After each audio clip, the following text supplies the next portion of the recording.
Hello সবাইকে, Tanuj YouTube চ্যানেলে আপনাদের সকলকে স্বাগত। আজ আমার রেসিপি রুই মাছ। রুই মাছটা একটু অন্য রকম করে করেছি আমি। একই রকমের খেতে তো সবসময় ভালো লাগে না।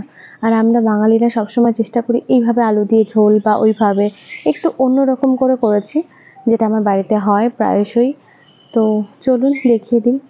এটা খেতে দারুণ লাগে, আমার বাড়ির প্রত্যেকেই খুব পছন্দ করে। আশা করি এই রেসিপিটা আপনাদের দেখার পর খুবই ভালো লাগবে। আমি এটা আলু এবং বেগুন দিয়ে করেছি।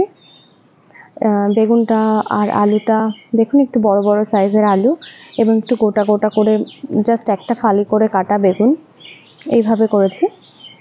তো চলুন বেশি কথা না বলে আমার কি কি উপকরণ লাগছে আর কি কি দিয়ে করেছি সেই রেসিপিটাই আমি আপনাদেরকে দেখিয়ে দিচ্ছি।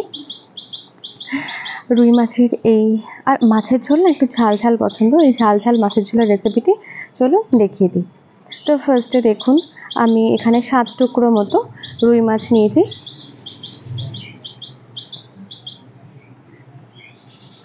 এবার এর মধ্যে আমি নুন আর হলুদ দিয়ে মাখিয়ে নেব আর সর্ষের তেল দেবো সামান্য। সর্ষের তেল দিলে কি হয়, মাছটা খুব বেশি ফাটে না। এমনিও রুই মাছ খুব একটা ফাটে না, তবুও আর মশলাটা ভালোভাবে মেখে যায় এই মাছের গায়ে। এটা মেখে রাখলাম। এবার যেই একটু সাইড করে দিলাম এবং যেই নুন হলুদটা ছিল, সেটা দিয়ে এই আলুগুলোকেও আমি মাখিয়ে নিলাম। এই আলুগুলো না আমার সেদ্ধ করা ছিল অলরেডি আগে থেকে। এবার এটাকে 10 মিনিটের জন্য ঢাকা দিয়ে আমি সাইডে রেখে দিলাম। এবার একটা বাটি নিলাম, একটুখানি মশলা করব, তাই জন্য এর মধ্যে নিয়ে নিলাম 1.5 চামচ মতো হলুদ গুঁড়ো, 1 চামচ ধনে গুঁড়ো আর 2 চামচ মতো জিরে গুঁড়ো।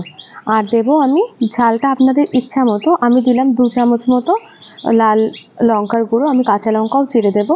এটা দিয়ে একটা সুন্দর পেস্ট আমি তৈরি করে রাখছি। এবার সেটা সাইড করে দেবো।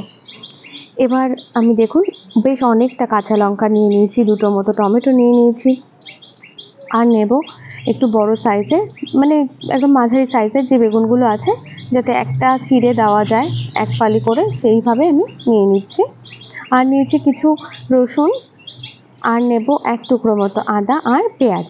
এই ব্যাস মশলা আমার। আচ্ছা, ফার্স্টে আমি দেখিয়ে দিচ্ছি বেগুনটা কীভাবে কাটছি। আমি এইভাবে বোটাটা আমি ছাড়াবো না, জাস্ট বোটার দিকগুলো এইভাবে একটুখানি কেটে কেটে একটু পাতলা করে নেব। এইভাবে জাস্ট ছাড়িয়ে নেব বেগুনের মুখটাকে, কিন্তু এটাকে বাদ দেব না। এইভাবে ছাড়িয়ে নিয়ে আমি জাস্ট মুখটাকে একটু কেটে একটা ফালি করে নেব। এইভাবেই সমস্ত বেগুনগুলোকে আমি কেটে নেব। দেখুন এরকমভাবে জাস্ট এক ফালি করে কেটে নেব, একটু বড় বড় আকারে, যেভাবে আমরা বেগুন ভাজা খাই আর কি। তো এরকমভাবেই সমস্ত বেগুন আমার কাটা হয়ে গেছে। এবার এগুলোকে আমি ধুয়ে একটা পাত্রের মধ্যে রেখে ওর মধ্যে নুন আর হলুদ মাখিয়ে নিচ্ছি বেগুনের মধ্যেও সুন্দর করে, যাতে ভাজাতে একটু যখন ভাজা করবো তখন সুন্দর রং হয়। এদিকে আমি কিছু মশলা করে নিয়েছি। দেখুন পেঁয়াজগুলোকে একটু মোটা মোটা আকারে কেটে নিয়েছি, টমেটোও কেটে নিয়েছি, লঙ্কা কাঁচা লঙ্কা চিড়ে নিয়েছি, একটু আদা নিয়েছি আর রসুন নিয়েছি। এই হলো মশলা। আদা রসুনটা শুধু পেস্ট করবো, আর কিচ্ছু আমি এখানে পেস্ট করব না। এবার এদিকে দেখুন একটা মশলা তৈরি করছি। আমি বড় চা চামচের 1 চামচ মতো নিয়েছি পোস্ত, 1 চামচই নিয়েছি সর্ষে টিস্পুনের, আর 1 টিস্পুন নিয়েছি একটুখানি কালো সর্ষে আর একটুখানি সাদা সর্ষে। এটাকে আমি লবণ দিয়ে একটা মিহি গুঁড়ো করে নেব শুকনোই। এইভাবে বেটে নেওয়ার পর দেখুন এটা শুকনো কত সুন্দর গুঁড়ো হয়ে গেছে, কারণ অল্প মশলা এইভাবেই করতে হয়, তাহলে ভালো গুঁড়ো হয়ে যায়। এবার 2টো মতো কাঁচা লঙ্কা আমি এর মধ্যে দিয়ে একটু ভালো পেস্ট তৈরি করে নেব। অনেক সময় সর্ষে তিতকুটে হয়, তো এইভাবে যদি লঙ্কা দিয়ে পেস্ট করা হয় তিতকুটে হয় না। এবার এর মধ্যে দিয়ে দেবো আমি আদা রসুনটা, দিয়ে ভালো করে একটা পেস্ট তৈরি করে নিচ্ছি। আর এগুলো এরকমই থাকছে, সব কুচি করে কাটা, পেঁয়াজগুলো এরকম মোটা মোটা করে কুচি করা, এদিকে টমেটো আছে আর এদিকে কাঁচা লঙ্কা। এবার কড়াইতে আমি তেল দিয়ে তেলটা ভালো করে ধোয়া ওঠা গরম হতে দেব, চারিপাশে এইভাবে লাগিয়ে দেব। আবারও ধোয়া ওঠা গরম হয়ে গেলেই আমরা মাছগুলো ছাড়বো, তাহলে কি হয় কড়াইয়ের গায়ে কখনোই লেগে যাবে না মাছ। আমি 4 পিস 3 পিস এইভাবে ভেজে নেব ব্যাচ ওয়াইজ। তো প্রথম ব্যাচে আমি 4 পিস মাছ দিয়ে ভালো করে উল্টে উল্টে ভেজে নিচ্ছি। তো লাল লাল করে ভেজে নেব। ভাজা হয়ে গেলে আমি তুলে নেব।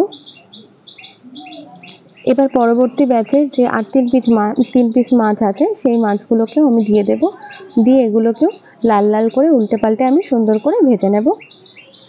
ভাজা হয়ে গেছে, এগুলো আমি তুলে নেব।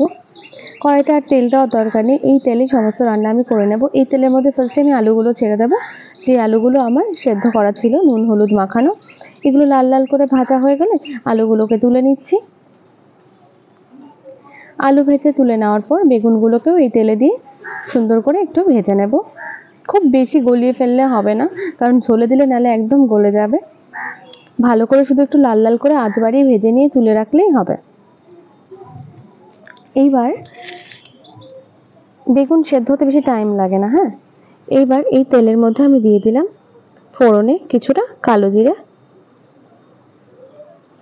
এবার দিয়ে দেব সামান্য যে মোটা মোটা করে কেটে রাখা পেঁয়াজগুলো ছিল, সেই পেঁয়াজগুলোকে। তো কালো জিরে আর পেঁয়াজের মধ্যে দিয়ে ভালো করে পেঁয়াজগুলোকে একটু ভেজে নেব। খুব বেশি ভাজার দরকার নেই, হালকা জাস্ট একটু বাদামি বর্ণের হলেই হবে। এই স্টেজে আমি দিয়ে দেব টমেটোগুলো। খেয়াল করতে হবে একদম বাদামি হয়ে গেলে চলবে না, একটু সাদা একটুখানি কালার চেঞ্জ হলেই টমেটোটা দিয়ে দেব। খুব বেশি আমরা পেঁয়াজটা ভাজবো না, খেতে খুবই ভালো লাগে, এই জন্য বলছি আর কি।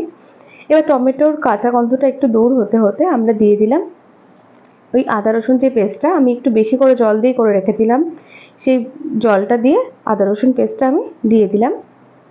এইবার এটা দেখুন অনেকটা যে মশলাটা আমি করে রেখেছিলাম বাটিতে ভিজিয়ে রেখেছিলাম জলের মধ্যে, সেই মশলাটা দিয়ে দিলাম। সেটাকে এবার কষিয়ে নেব। দেখুন কষানো প্রায় অনেকটা হয়ে গেছে, তেল ছেড়ে দিয়েছে। হ্যাঁ, এই সময় আমরা জল দিয়ে দিতে পারি।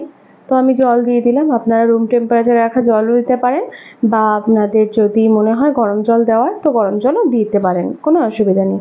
তো সমস্ত কিছু দিয়ে এবার এটাকে ফুটতে দিতে হবে। এবার আমি সামান্য স্বাদ অনুযায়ী লবণ দিয়ে দিলাম। যতক্ষণ না ফুটছে আমি মাছ দেব না। তো ফুটে উঠেছে দেখুন ভালো মতো। 10 মিনিট এভাবে ঢাকা দিয়ে রাখার পর এই স্টেজে আমি আলু আর মাছ যেটা ভেজে রেখেছিলাম সেটা দিয়ে দিলাম। দিয়ে এবার আমি বেগুনগুলোকে দিয়ে দিচ্ছি। দেখুন সবই প্রায় সেদ্ধ হয়ে গেছে, আলুটা তো অলরেডি সেদ্ধ করাই ছিল, আর বেগুনটাও প্রায় ভাজতে ভাজতে সেদ্ধ হয়ে গেছে। এবার আমার যে পোস্ত সর্ষে বাটাটা ছিল সেটা দিয়ে দিলাম। খুব গাঢ় গাঢ় হবে না, মাছটা একটু পাতলা থাকবে, বাট ঝোলের ঘনত্বটা ভালো লাগবে, সেই হিসাবে এই মাছটাকে রান্না করা হবে। এবার দেখুন আমি দিয়ে দিচ্ছি ধনেপাতা কুচি। না, ধনেপাতার একদম পেছনের দিকে যে ডাঁটিটা আছে সেই ডাঁটির দিকটা কুচি করে দিলাম, পরে পাতা দেব। এবার ঝোলটা ভালো মতো ফুটে উঠেছে, এবার দিয়ে দিলাম আমি ধনে পাতাগুলো, কুচি করে রাখা ধনে পাতাগুলো। তো আমার রান্না মোটামুটি ভালো মতো কমপ্লিট হয়ে গেছে। এবার একটুখানি ঝোলটা কমিয়ে আমাদের নামিয়ে নেওয়ার পালা। একটা ছোট্ট রিকোয়েস্ট, যদি আমার রেসিপিগুলো আপনাদের কাছে ভালো লাগে তো প্লিজ আমার চ্যানেলটিকে সাবস্ক্রাইব করে নিয়ে বেল আইকনটা প্রেস করার অনুরোধ জানাচ্ছি, যাতে নতুন নতুন রেসিপিগুলো আপনাদের কাছে চটজলদি পৌঁছে যায়। এবং যদি রেসিপিটা সত্যিই ভালো লাগে তো প্লিজ কমেন্টে জানাবেন যে আমার রেসিপিটা কেমন লাগলো। এই মাছের অন্যরকম একটি রেসিপি আমি আপনাদেরকে দিলাম।